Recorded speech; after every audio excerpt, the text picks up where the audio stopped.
मला आपल्या देशाचे पंतप्रधान Narendra Modi, Epstein file fame Hardeep Singh Puri यांचं अतिशय अभिनंदन करायचं आहे। 19 किलोचा जो कमर्शियल गॅसचा सिलेंडर आहे तो आता 993 रुपयांनी वाढला आणि 5 किलोचा जो सिलेंडर आहे कमर्शियल त्याची किंमत 261 रुपयांनी वाढली। नमस्कार मित्रांनो, मला आपल्या देशाचे पंतप्रधान Narendra Modi, Amit Shah, Epstein file fame Hardeep Singh Puri, आपल्या अर्थमंत्री निर्मला सीतारामन आणि सर्व मंत्र्यांचं अतिशय अभिनंदन करायचं आहे की त्यांनी आपल्या भारतामध्ये 2 महिने LPG गॅसचे दर रेट वाढवले नाही।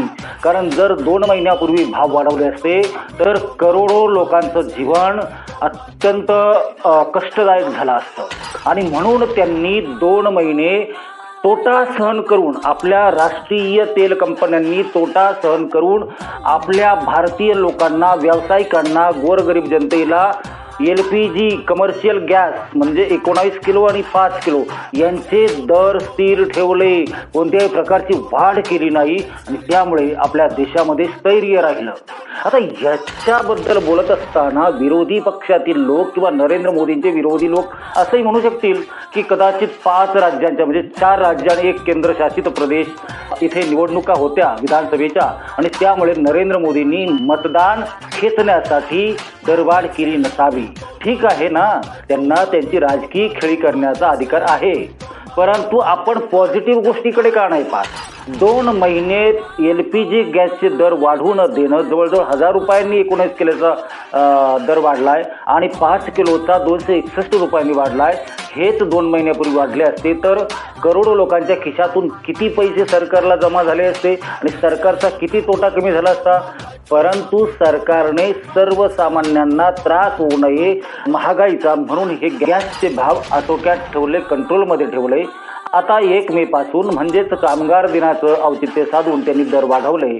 19 किलोचा जो कमर्शियल गॅसचा सिलेंडर आहे तो आता 993 रुपयांनी वाढला आणि 5 किलोचा जो सिलेंडर आहे कमर्शियल त्याची किंमत 261 रुपयांनी वाढली। आता या गोष्टीकडे सुद्धा आपण पॉझिटिव्हली जर घेतलं तर आपल्या असं लक्षात येईल की नरेंद्र मोदींनी आज जो निर्णय घेतलेला आहे दरवाढीचा तो आपल्या देशासाठी अतिशय फायदेशीर आहे। आपण फक्त आपला स्वतःपुरता विचार करायला नको मित्रांनो, आपण देशाचा विचार करायला हवा।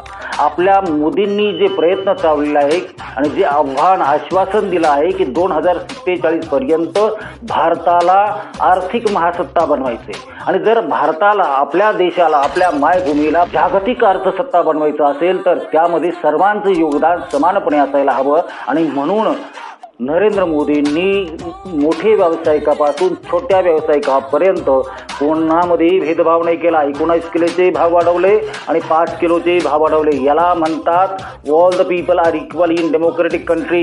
भेदभाव केलेला नाहीये।